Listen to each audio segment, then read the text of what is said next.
நல்ல மொறுமொறுப்பான மிளகாய் பஜ்ஜி சாப்பிட ஆசையாங்க. வாங்க ஃப்ரெண்ட்ஸ், இது எப்படி பண்ணுறதுன்னு பார்க்கலாம்.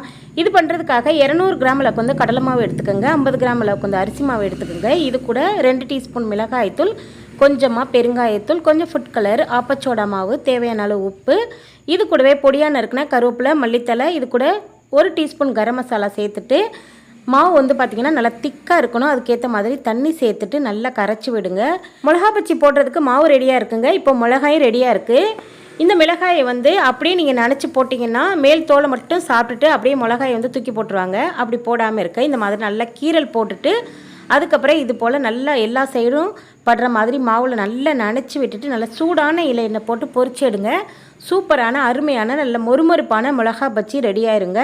கண்டிப்பாக ட்ரை பண்ணுங்கள். இந்த மாதிரி பக்குவத்தில் மிளகா பஜ்ஜி போட்டிங்கன்னா எல்லாருமே விரும்பி சாப்பிடுவாங்க.